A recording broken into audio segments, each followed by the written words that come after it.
요런 증상이 발현됐을 때는 꼭 병원에 가서 암 검사를 해봐야 된다 하는 뭐가 있습니까? 신호가. 공통적으로 오는 부분을 보면은 이제 제일 많은 게 체중 감소죠.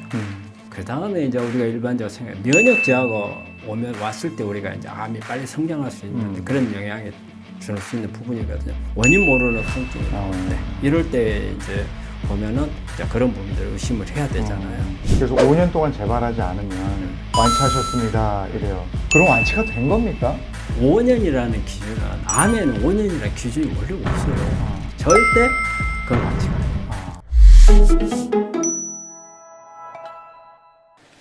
돼요. 셀코TV 탐나는 일상 암 전문가 문찬식 원장 모시고 얘기 나눠보고 있습니다. 이번에는 암이라는 병에 대해서 그 치료법에 대해서 좀 더 구체적으로 얘기를 나눠보도록 하겠습니다. 보통 사실 저도 그 2011년이니까 12년 전에 그 건강검진 하다가 위암 초기 진단을 받아가지고 그때 이제 수술하고 뭐 전이 든 데가 없어서 지금 뭐 건강하게 생활을 하고 있는데 늘 걱정은 되거든요. 근데 건강검진으로 암을 발견했다는 분들이 상당히 많으신데 그 전에 뭐 증상이 없어요. 근데 요런 증상이 발현됐을 때는 꼭 병원에 가서 암 검사를 해봐야 된다 하는 뭐가 있습니까? 신호가. 이제 우리가 이제 암종별로 이제 전조 증상들이 다 다르죠. 근데 이제 공통적으로 오는 부분을 보면은 이제 제일 많은 게 체중 감소죠. 일단은 우리 체중이 떨어지면 암이 있을지 모른다. 그건 왜냐하면 체중이 떨어진다는 것은 내 몸에 있는 어떤 지방이라든지 근육이라든지 이런 게 이제 감소하는 거잖아요. 그러면 이제 암세포가 있게 되면 암세포는 우리 그 정상적인 세포에 비해서 에너지를 18배를 더 먹어요. 그러니까 18배를 더 먹으니까 우리가 평소 때 먹는 음식 가지고 지 성장하는데 부족하잖아요. 그러니까 부족한 부분은 내 지방을 빼가든지 근육을 손상을 시키든지 해가지고 그걸 채워간단 말이에요. 그러니까 우리가 전체적인 체중은 떨어지는 거죠. 그래서 체중 감소가 이제 가장 이제 올 수 있는 가장 큰 원인이 되겠고요. 그 다음에 이제 우리가 일반적으로 생각 면역 저하가 왔을 때 우리가 이제 암이 빨리 성장할 수 있는 그런 영향이 줄 수 있는 부분이거든요. 면역 저하를 우리가 느낄 수 있는 부분이 우리가 뭐 피로하다든가 기력이 떨어진다든가 이런 것보다는 되게 바이러스 질환이 잘 생겨요. 암에 대한 면역하고 바이러스에 대한 면역이 같아요. 그러다 보니까 이제 감기라든지 특히 우리 대상포진, 대상포진이 예전에는 이렇게 대상포진에 걸려 있으면 암이 있는가 검사를 해보라고 한 적도 있어요. 그런 이렇게 바이러스 질환들이 되게 이제 면역이 같기 때문에 바이러스 질환이 자주 걸린다든지 이게 감기가 잦아도 한 번 정도 검사해 볼 필요가 있고요. 말씀드리니까 저 갑자기 겁나는 게 전 입술 주변이 잘 터요. 단순포지. 단순포지. 이런 것도 그래요? 그렇죠. 그런 부분들이 자주 생기고 자주 할 때는 생기는데? 한 번 정도 생각해 봐야 되고. 그래서 그다음에 이제 또 올 수 있는 부분이 일단은 이제 이게 오면은 사실 겁도 나지만은 진행이 돼서 발견돼 통증. 원인 모르는 통증이 나올 때 이럴 때 이제 보면은 이제 그런 부분들을 의심을 해야 되잖아요. 그래서 이제 그리고 이제 암종별로 이제 많이 차이들이 나죠. 예를 들어 가지고 지금 보면은 뭐 그 대장암 같은 경우는 이제 혈변이 나온다든지 변에 이제 피가 묻어서 나오면 이제 그걸 좀 생각을 해볼 필요가 있고 그리고 어깨 쪽에 통증 같은 게 나오는 경우에 특히 우측 어깨에 통증이 나온다. 이유를 잘 모르겠다. 뭐 정형외과나 이런 데 가서도 봐도 뭐 특별하게 모른다 한다. 이럴 때는 간 쪽으로 생각을 해봐야 됩니다. 우리가 간에 어떤 종괴가 있어서 커지면은 방사통으로 해서 우측 어깨에 통증이 나올 수가 있고. 그 다음에 이제 허리가 아픈데 뭐 어떤 신경외과나 정형외과에서 척추에 이런 문제가 별로 없는 것 같다. 이럴 때는 특히 이제 췌장암 같은 거 좀 생각해 볼 수가 있고. 그 다음에 이제 옆구리 쪽이 많이 아프다. 그럴 때는 이제 신장이라든지 이렇게 이제 암종별로 이렇게 이제 예상할 수 있는 부분들이 있고 가장 많은 부분은 제일 많은 부분이 일단 체중입니다. 체중 감소가 빠지니까. 제일 많이 있죠. 나 요즘에 내가 뭐 아주 잘 안 먹는 것도 아닌데 이상하게 살이 빠져 이러면 일단 한번 병원에 가서 검사를 해보시는 거예요. 근데 어떤 분들은 저는 뭐 건강검진해서 찾아내서 수술해서 그랬지만 건강검진 했는데 못 찾았어요. 근데 갔더니 말길에 뭐 4기라고 그러고 3기라고 그러고 막 이런 경우가 있잖아요. 예. 그럼 뭐 가가지고 좀 따집니까? 검사 잘못했잖아 이러고 뭐 어떻게 해야 되는 겁니까? 혹시 터보 캔서란 말 들어보셨어요? 터보 캔서? 우리가 터보 엔진 자란다는 있잖아요. 겁니까? 예. 터보 캔서라는 게 네. 원인은 잘 몰라요. 하지만 요즘에 와가지고 방금 말씀하셨듯이 뭐 갑자기 암이 커버리는 경우요. 그래서 갈수록 세계적인 추세를 이렇게 많이 나오는데 그런 부분들이 지금 요즘에 많은데요. 사실은 보면 우리가 1기에서 4기로 간다든가 할 수 있는 부분들이 얼마든지 있어요. 그거는 이제 암의 성질에 따라서 성장 속도가 엄청 이제 빠른 이제 이런 경우들이 암이 많이 나오기 때문에 특히 우리 이제 그 3중 음성 유방암 같은 경우에 이런 암 같은 경우는 저희는 우리 환자를 보면서 보면 어떤 경우냐면 본인이 일주일 우리가 암이라는 것은 눈에 보이게끔 그리 빨리 크는 건 아니거든요. 그런데 이게 항암을 하면서 이렇게 지켜보는 가운데도 일주일 있는데도 본인 스스로가 변화를 느낄 정도로 커나간다 이거죠. 그러니까 전에 보면은 1기 정도 되면 가볍게 생각을 하잖아요. 그러면 시간이 그 뭐 다음 치료에 수술이라든지 항암이라든지 길어질 수 있어요. 그런데 이게 아주 유전자 성질이 안 좋은 경우는 본인이 느낄 정도로 하는 경우들이 있어서 그 1기였던 사람이 4기로 가서 발견이 돼서 하는 것은 얼마든지 가능한 부분이고요. 그래서 하여간 그 암의 조직검사상의 성질이 안 좋았을 때는 관리를 잘해야 돼요. 이게 세포가 좀 이렇게 빨리 확 자라는 암은 속수무책인 거고, 뭐 이제 느리게 자라는 암은 그래도 뭐 대응이 가능한데, 또 하나 그러더라고요. 이렇게 초기암이라도 발견이 되면 그 전에 5년, 10년 전부터 이게 자라고 있었던 거다. 그러니까 그게 지금 발현이 된 거다. 그러면 지금 말씀은 그나마 이런 상태면 럭키한 케이스네요. 그렇죠? 천천히 자라는 거니까. 근데 터보 캔서 같은 경우에는 야, 이거는 진짜 뭐 운명을 탓해야 되는 겁니다. 근데 이제 거기에도 뭔가가 이제 그 기전은 있겠죠. 근데 아직 이제 우리가 그냥 발견을 못 하고 있는 건데 앞으로는 이게 터보 캔서라는 게 이제 사회적인 또 문제가 되고 있기 때문에 아마 요즘에 거기에 대해서 많은 연구를 하겠지만 제가 생각하기에는 유전자를 깊게 봐야 한다는 거예요. 유전자. 우리 사실 암은 그냥 덩어리가 있으니까 뭐 이 전이가 됐느냐 안 됐느냐 이런 것만 가지고서 지금 치료를 하고 있는데 앞으로는 그 암이 가지고 있는 그 암을 일으키기 위한 암을 성장시키는 유전자거든요. 유전자 변이. 이게 어떤 유전자들을 많이 변이를 시켰느냐. 여기에 따라서 그 답은 나오는 거거든요. 그래서 요즘에는 여러 가지 뭐 NGS 검사라든지 이런 부분 유전자를 깊게 분석하는 게 있거든요. 이런 걸 하면은 어느 정도 추정이 가능해요. 이제 병원에 가서 건강검진해서 이제 암이 발견됐어요. 그러면 이제 뭔가 치료를 하기 위해서 병원을 선택할 거 아니겠습니까? 그럼 어떤 기준을 가지고 선택할까? 이게 병원이나 의사를 잘 만나야 이게 또 고쳐지더라고요. 보면. 맞아요.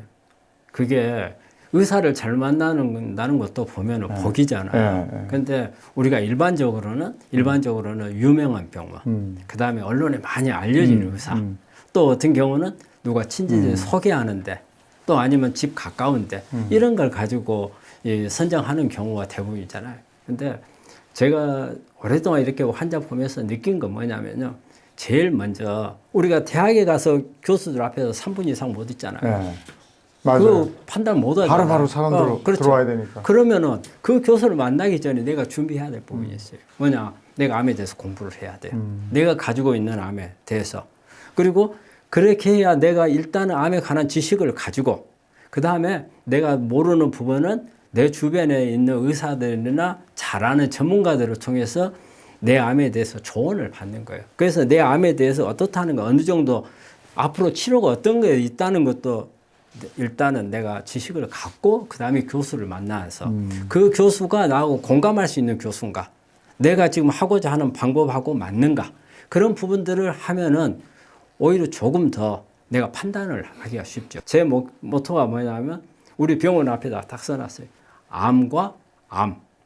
암하고 알아야 된다는 암에. 그게 중요해요. 근데 실제 모르고 이렇게 치료하는 환자들하고요. 알고 치료하는 데는 훨씬 더 치료율이 좋아요. 본인이 아니까 이렇게 하면 또 자신감이 있다는 것도 알잖아요. 그런 부분 때문에. 그리고 선택을 하더라도 알아야 돼요. 근데 모르고 유명한 사람 이런 사람만 찾아다니다가 낭패를 보는 경우가 많고 또 만났는데 별로 마음에 안 드는 것 같아요. 그럼 또 다른 병원 가야 하잖아요.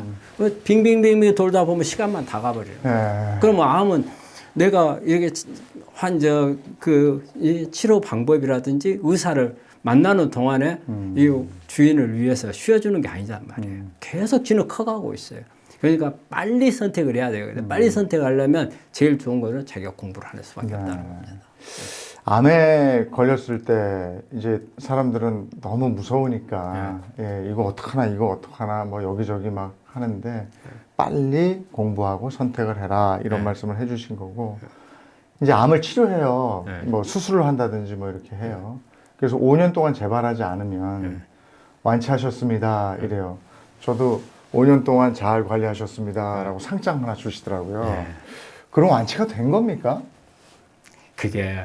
이게 사람들이 잘 모르는 거예요. 5년이라는 기준은, 암에는 5년이라는 기준이 원래 없어요. 근데 왜 우리가 암에 5년이면 완치라는 생각을 착각을 하냐면요. 우리나라에서 암 환자들에 대해서 혜택을 주기 위해서 치료비 도와주는 산정특례 맞아, 5년 동안이에요. 5년. 그러니까 이 5년 동안 그게 재발 안 하면은 이거는 그냥 산정특례 중증을 해제시켜 주는 거예요. 그런데 이게 완치라고 생각을 하는 거예요. 그건 아니거든요. 그게 잘못된 생각이에요. 그래서 이게 환자들이 의외로 이 부분에 대해서 저는 그걸 아니고 절대 그건 완치가 아니에요. 우리가 5년을 보통 한 80%로 봐요. 80% 정도. 자, 이제 8분 능선까지 왔다 그 말이에요. 능선까지는 이제 잘 왔어요. 그런데 10년을 90에서 95% 정도 봐요. 그러면 아직도 10년이 됐어도 10분 능선 못 간 거예요. 근데 이 10분 능선은 평생이에요. 그렇기 때문에 암은 그래서 완치란 말을 원래 우리가 이제 의사들 입장에서는 잘 못 쓰게 하죠. 왜냐하면 완치가 됐으면 관리가 이제 소홀해질 거란 말이에요. 아니, 저도 그때 5년 완치 상장 받고 제일 하고 싶은 게 시원한 소주 한 잔 탁 먹는 거예요. 그래서 부대찌개 집에 가서 부대찌개 이렇게 먹으면서 소주 한 잔을 탁 먹었는데 그 맛을 지금도 잊을 수가 없어요. 기가 막혔거든요. 이렇게 하면 안 되는 거예요. 그렇죠. 안 되는 거죠. 그래서 원래 암은 평생 관리를 하거든요. 평생. 왜냐하면 언제라도 재발 전이가 될 수가 있어요. 우리 환자들 보면 10몇 년, 저는 뭐 20년 동안 암이 다시 생겼어요. 그래서 나는 원바람일 줄 알았어요. 새로 생기나. 그런데 재발암이었어요. 재발암이에요. 그럴 수도 있습니다. 재발암이라는 것은 그 자리에서 위암인데 그 자리에 같은 성질을 가진 위암이 또 생긴 걸 말하죠. 근데 다른 데 생기면은 전이고 그 자리에서 생기면 재발이고. 근데 그 지나서 뭐 이게 똑같은 이런 암이 아니고 다른 암이면 그렇죠. 다른 암이 생기는 그렇죠. 거고. 이제 그건 2차 암이 되는 거죠. 어느 게 더 치료하기는 좋습니까? 재발암이 더 나쁜 거죠. 나쁘죠. 그런 재발암이나 전이암이 되면 옛날에 가지고 있던 원바람보다는 성질이 고약해진 거거든요. 근데 이제 새롭게 생긴 원바람은 일단 처음에 순환암이잖아요. 그러니까 차라리 2차 암이 낫고 재발이나 전이암이 얘네들은 성질이 아주 고약한 거죠. 네. 왜 그러냐면 이 앞에 치료했을 거 아니에요. 항암 수술도 하고 항암 방사도 다 했을 거 아니에요. 여기서 살아남은 놈이 그러니까 독한 놈이네. 독한 놈이 되는 거죠. 살아남았으니까. 그럼 지금 항암 말씀하셨으니까 이제 항암 치료에 대한 의견도 분분하더라고요. 그러니까 배우 윤석하 씨인가 항암 치료 안 하는 걸로 알고 있는데 그러니까 본인이 판단할 수 있는 거예요? 내가 항암을 거부하면 거부해지는 거고 뭐 그렇게 되는 거예요? 거부는 할 수 있죠. 하지만은 이제 항암이라는 게 우리가 보통 이제 항암을 하면은 우리가 자연 치유 하시는 분들이 내성이 생겨서 오히려 항암하다가 죽는다. 그러니까 뭐 너무 기력이 다 빠져가지고. 이러는데 사실 이게 이제 우리 항암 전체를 통틀어 놓고 한꺼번에 일이 해버리는 건데 우리가 일반적으로 하는 프로토콜대로 하는 거. 처음에 암이 발견됐을 때 뭐 몇 번 한다. 여기에서 내성이 생기는 경우도 있지만 그렇지 않은 경우가 대부분이거든요. 그래서 그런 부분들은 받는 게 좋은데 이제 문제는 이게 이제 재발이 됐거나 전이가 돼가지고 항암을 하면은 기한이 없어요. 그게 어느 정도 언제까지 하고 끝난다는 게 없거든요. 그럼 계속 하게 되는 거예요. 이제 이럴 때가 사실 이제 문제가 되죠. 왜냐하면 항암이라는 게 사실 어떻게 보면 독한 거잖아요. 근데 일반 세포까지 다 죽인다. 그렇죠. 독한 거에 대한 독약 개념이잖아요. 그런데 이거를 계속 하다 보면은 내 삶을 연장시키는 개념이지만 어떻게 뭐 삶의 질을 떨쳐버린단 말이에요. 이런 부분 때문에 이럴 때는 항암을 어느 선에서 끊어야 되는 거잖아요. 근데 끊는다는 게 정말 어려워요. 우리 의사들은 쉽게 말 한마디 하잖아요. 끊읍시다. 근데 환자 입장에서는 이게 마지막 동아줄이었어요. 그렇지. 이걸 넣는 순간은 나락으로 떨어진다 생각한다. 암이 커버리니까. 예. 그럼 이걸 갖다가 끊으라고 참 하기 어려운데 그게 이제 어떻게 보면 냉정하게 우리가 해줘야 될 일이에요. 더 이상 해봤자 암이 줄어들지도 않고 오히려 항암을 하면서 정상세포, 면역세포 파괴해버리면 암이 더 크는데 더 나빠진다. 그렇기 때문에 항암을 중단하는 게 맞다. 이런 부분들을 설득을 해야 되거든요. 근데 설득하기가 그리 쉽지는 않지만 그래도 노력을 해야 되는 거죠. 그래서 항암은 무턱대고 하면 안 된다. 해도 된다가 아니고 경우에 따라서 다르다고 봐야죠. 네. 암 걸린 사람이 이렇게 진단을 받은 다음에 언제 수술합시다 의사가 그러면 고마워해야 된다 그러더라고요. 그러니까 수술한다는 자체는 고칠 수 있다는 건데 그렇죠. 이게 의사 선생님이 이거 암인데 일단은 스케줄 잡고 항암부터 들어갑시다. 이러면 수술도 못하는 상황이라는 거라고 그러더라고요. 그게 이제 우리가 암 중에서 보면은 수술을 못하는 암이 있어요. 이제 폐암 중에서 보면은 이제 비소세포암이 있고 소세포암이 있고, 그러면 소세포암은 일반적으로 수술 안 하거든요. 비소세포암을 하고 그러면은 수술할 수 있는 폐암이라는 게 회피한 거죠. 그 고마운 거라고 그러더라고요. 회피한 거예요. 그런데 수술할 수 없습니다. 그 말은 이미 다른 데 전이가 됐어요. 전이가 돼버리면 수술 안 하거든요. 그럼 이제 그런 상태이니까 이게 수술할 수 있다는 것만 해도 해피한 거죠. 그럼 이제 그 항암 치료, 어쨌든 수술한 다음에도 혹시 모르니까 항암 치료하는 분들, 뭐 3기 뭐 이렇게 되면 하더라고요. 보니까 2기 뭐. 근데 아예 수술을 못하고 항암 치료하시는 분들 더 독한 항암 치료를 하게 되는데 이럴 땐 뭐 드시질 못하더라고요. 그때 뭘 좀 드시면 좋겠어요? 이게 항암을 하게 되면 제일 문제가 이제 구내염이 와요. 입안에 헐고. 그 다음에 이제 막 설사, 변비 같은 게 있어가지고 먹으면 막 싸버리고. 그 다음에 이제 중요한 게 미각 변화가 와요. 미각이 와가지고, 그러니까 우리 그 여성들이 임신을 하게 되면은 막 입덧하면서 그 우리 잘 먹던 음식도 못 먹고 막 토하고 하듯이 항암이 그런 현상이 와요. 그러다 보니까 이제 그 미각 때문에 오히려 더 먹지를 못하는 분들이 있어요. 그러니까는 평소에 싱겁게 먹는 사람들이 짜게 줘도 맛을 잘 못 느껴가지고 막 더 짜게. 또 어떤 경우는 아주 싱겁게 줬는데도 또 짜게 느끼다고 이제 싱겁게 해달라 하기도 하고, 그리고 감각을 느끼지 못하고 뭐 금속 맛을 느낀다든지 이런 맛을 못 먹고 하는데, 그 다음에 이제 구내염 같은 게 오고 그렇기 때문에 제일 좋은 것은 유동식이 좋아요. 그러니까 죽 종류라든지 이런 부분들. 그러면서 죽이라든지 이런 데다가 영양가를 최대한 맞춰서 해주는 거. 그래서 이제 저는 뭐 이제 흑임자라든지, 그 다음에 뭐 전복죽이라든지, 그 다음에 야채죽. 근데 저는 의외로 환자들이 우리 암 있는 분들이 이런 부분들에서 좀 그 환자들이 가장 잘 적응해서 먹는 게 보면 누룽지예요. 누룽지. 누룽지. 구수하니. 누룽지를 의외로 환자들이 잘 먹어요. 그래요?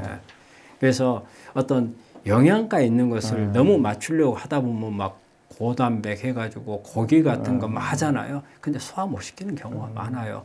그럼 소화 못 시키면 아무 도움 안 되잖아요. 그러려면 일단은 먹을 수 있게끔 만들어주는 게 중요해요.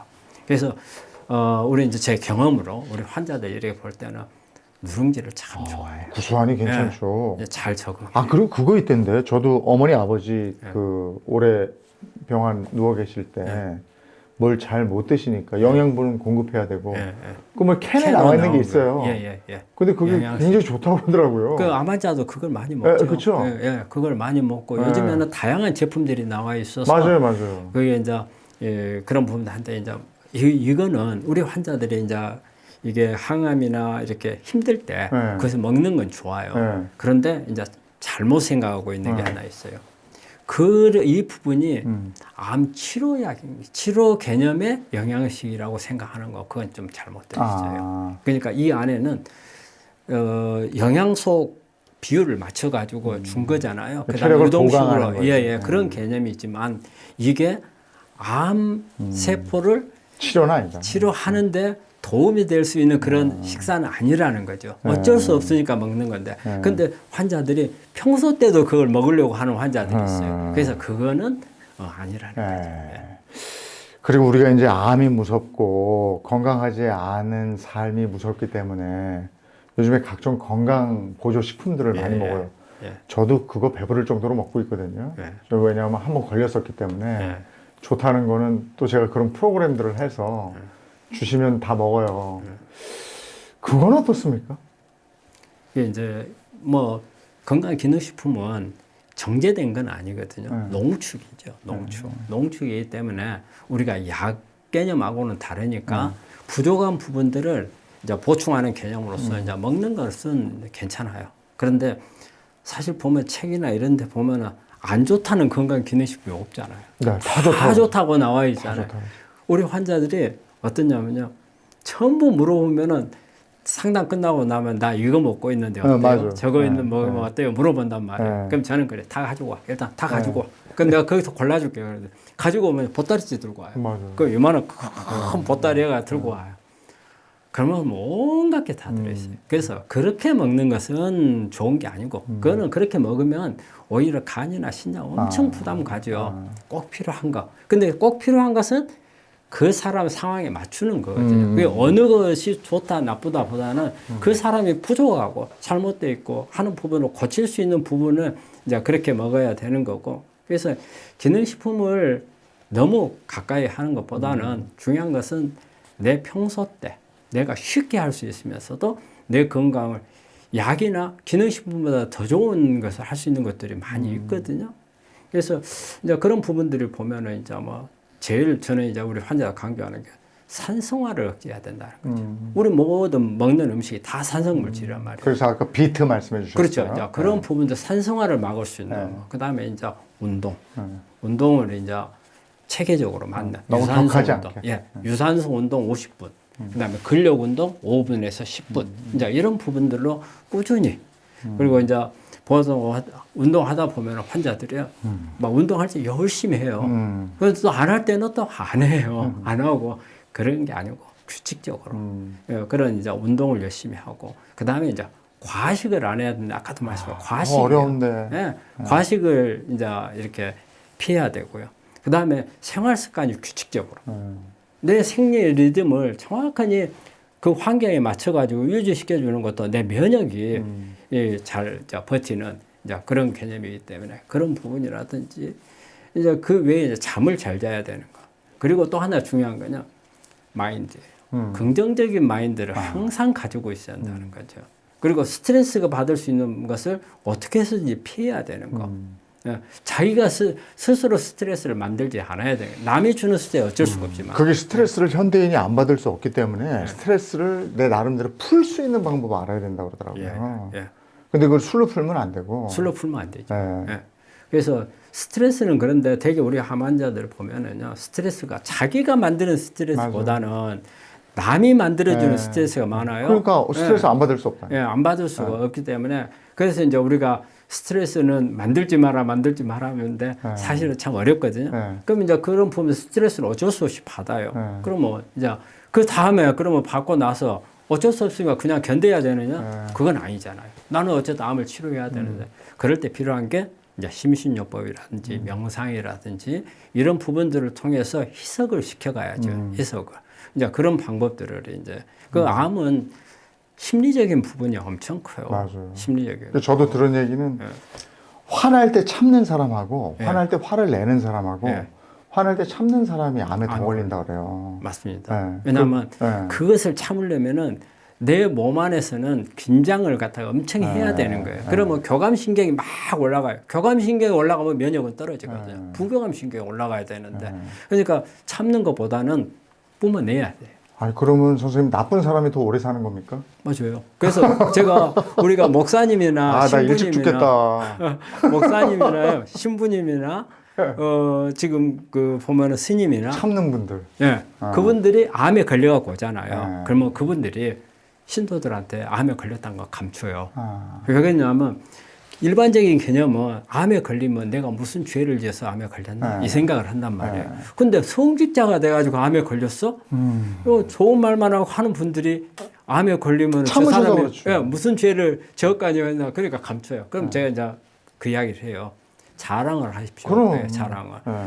남한테 이타주의에 젖어 있는 사람들은 그걸로 인해서 내 자신의 욕구를 억제하게 되고 이게 스트레스가 되고 그게 면역을 떨치는 게 돼서 나중에는 그게 암이 걸릴 수가 있습니다. 그러니까는 자 자랑을 하시고 나는 당신한테 이렇게 베풀다가 내가 암에 걸렸다 이런 거 말씀하시라면 웃고 그러는데 사실 그 스트레스를 갈무리하는 게 정말 안 좋아요. 그래서 나쁘지 않은 사람들이 오히려 더 이론적으로 보면 암에 안 걸리고. 그 직업군 중에 이렇게 조사해 보신 건 있으세요?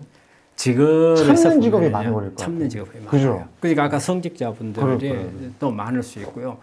그 다음에 이제 그 보면은 그 직장이 스트레스 엄청 받는 직장. 그 다음에 또 올 수 있는 게 자기 스스로 목표를 만들어가는 사람들이 있잖아요. 이 사람들이 다른 거 그 목표 하나 때문에 자기 모든 것을 희생을 하는 사람들, 희생하는 사람들. 그런 분들. 그리고 우리가 체온 얘기도 많이 하던데요. 체온을 올려야지 체온이 내려가면은 암이 서식하기 좋은 조건이 된다 이러던데요. 체온은 면역하고 직결이거든요. 그래서 우리 몸에 열이 올라간다는 것은 우리 몸에 뭔가가 위험 신호, 외부에서 뭔가 감염, 예전에는 다 감염 때문에 열이 나잖아요. 이것 때문에 이제 열이 올라간다고 생각하니까 우리 몸에서는 열이 올라가면 일단은 외부에서 뭔가가 침입이 있다. 여기에 대한 방어를 해야 된다는 시스템이 작동을 하거든요. 이게 면역이에요. 그러니까 보통 체온이 1도 올라가면 면역이 100% 올라가고 1도 떨어지면 30%의 면역이 떨어진다고 하거든요. 그래서 어떻게 해서든지 체온을 높이는 게 평소 체온을 높여야 돼요. 평소. 근데 암 환자분들이 대개 보면 저체온이에요. 36도 2부, 36도 3부, 36도 5부 이하가 저체온이거든요. 그래서 평소 체온을 한 36.8도 정도로 높여놔야 돼요. 그래서 운동을 하면 좋은가요? 운동 좋죠. 그 다음에 음식도 어떻게 보면 좀 더 따뜻한 체질. 되게 이제 뿌리 채소가 저는 한방 의사가 아니지만은 보면은 이제 뿌리 채소가 이제 그래서 고구마가 좋은가 보다. 네, 그렇죠. 뿌리 채소를 많이 이제 그럼 먹고. 그 다음에 이제 스트레스가 많으면 체온이 떨어집니다. 그래서 스트레스를 줄여야 체온이 부신 기능이 스트레스가 많으면 부신 기능이 떨어지거든요. 부신 기능이 우리가 번아웃 있잖아요. 번아웃이란 말이 부신 기능이 떨어진 것을 말해요. 그래서 부신 기능을 높여야 되기 때문에 그런 스트레스도 줄여야죠. 그럼 화를 좀 내야 되겠는데 화나면 열받잖아요. 열받죠. 그건 다른가요? 근데 우리가 스트레스도 있잖아요. 스트레스가 우리가 일반적으로 말하는 스트레스는 안 좋은 개념으로 말하잖아요. 근데 좋은 개념이 스트레스가 있어요. 그것보다 이제 유스트레스란 말을 쓰죠. 그 공연 전에 긴장감이라든지. 그렇죠. 그런 부분들이 이게 긴장이 푸는 게 이렇게 해야 달라. 훨씬 더 좋아요. 그걸 우리가 말하는 스트레스라는 것은 장시간 지속되는 스트레스요. 그 다음에 견디기 힘든 스트레스 이런 걸 말하는 거죠. 선생님 찾아온 환자들은 케이스가 다 다양하겠지만 기본적으로 어떤 치료부터 시작해서 어떻게 하십니까? 저는 이제 옛날에 저도 이제 외과였으니까 수술도 하고 항암도 하고 다 했지만 지금은 이제 그런 걸 안 하고 현재는 뭐냐면 이런 현대의학을 마치고 나는 환자들이 이제 관리를 해야 하잖아요. 이제 관리하는 데서 보면은 이제 면역 관리도 해주고 그다음에 저는 이제 다른 거하고 좀 차이가 나는 유전자를 조정해주는 그런 치료를 해요. 요즘에 이제 후성 유전학이라고 들어보셨어요? 그 후성 유전학이라고 해서 유전자 변이가 아니고 표현형만 바뀌어가지고 암이 되는 경우가 훨씬 많아요. 이게 실제적으로 유전자 DNA상의 변화가 온 게 아니에요. 근데 스위치. 우리가 모든 유전자 활동을 하거나 할 때 우리 전기 스위치 켜듯이 켜져야 활동을 하고 꺼버리면 활동을 안 해요. 근데 꺼져 있어야 스위치가 켜진다든지, 그 다음에 켜져 있어야 스위치가 꺼져버린다든지 이러해서 암이 발생을 하는 거거든요.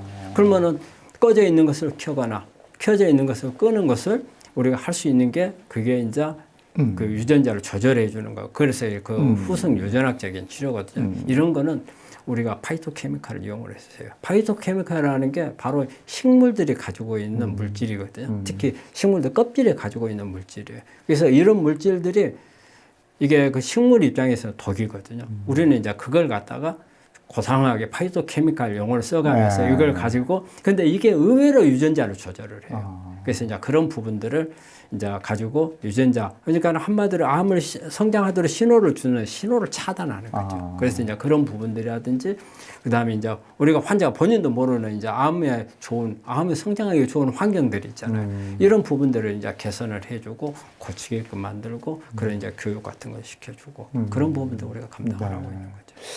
지금 암 치료를 하고 계신 분들, 이 방송 보는 분들도 많이 계실 텐데 그런 분들은 어떤 마음을 가져야 되는지도 좀 말씀해 주세요. 그게 이제 어떤 심리적인 부분으로 따지면은 우리 암이 일단 암에 걸리면 충격 다 받죠. 저는 2단계에서 정말 중요하다고 생각을 해요. 충격을 받는데 우리가 단순히 암을 갖다 덩어리를 어떻게 없앨 것인가 이것만 생각하는데 그게 아니고 충격을 치료에 이용을 해야 돼요. 그래서 말이 그래요. 충격이 없으면 거기에 대한 리액션도 없다는 거예요. 그러니까 충격은 있어야 돼요. 암에 대해서. 내가 암에 걸렸는데 멀뚱멀뚱, 나 걸렸어? 이렇게 있으면 안 되고, 일단 놀래야 되는 거죠. 놀래야 그 다음에 우리 인간은 이것을 어떻게 극복할 것인가 하는 것을 생각을 한단 말이에요. 그게 이제 리액션이거든요. 그래서 충동이 클수록 리액션도 많고, 그래서 이 충동을 치료에 연관을 시켜서 원동력이 되도록 만들어주는 거죠. 그래서 암 환자는 심리적인 부분이 강하기 때문에 그런 부분들을 해줘야 되고, 그리고 자기 스스로 잘 견디고 하는 분들은 괜찮은데 그렇지 못한 분들이 많거든요. 이런 분들은 어떤 방법을 해서든지 치료 의지를 되살리도록 해야 되고, 그다음에 치료하는 기간 동안에 항상 불안한 것보다는 긍정적인 마인드를 가질 수 있게끔 만들어야 되거든요. 그래서 본인 스스로가 그런 부분들을 못한다면 외부에서 어떤 서포트가 들어가야죠. 자기 스스로 명상이라든지 이런 심리적인 부분도 있지만 어떤 상담을 통해서 환자들이 그런 마음을 가져서 열심히 치료를 하고 나을 수 있다는 긍정적인 마인드를 가질 수 있도록 우리가 그 유도를 해주는 그런 부분이 중요합니다. 알겠습니다. 오늘 암에 관한 이야기, 또 암세포가 싫어하는 음식부터 암 진단을 받았을 때 어떻게 대처해야 되는지 쭉 얘기를 나눠봤습니다.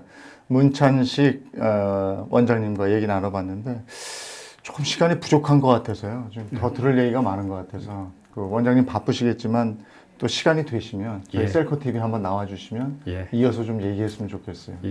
오늘 순서는 여기까지 하겠습니다. 고맙습니다. 감사합니다.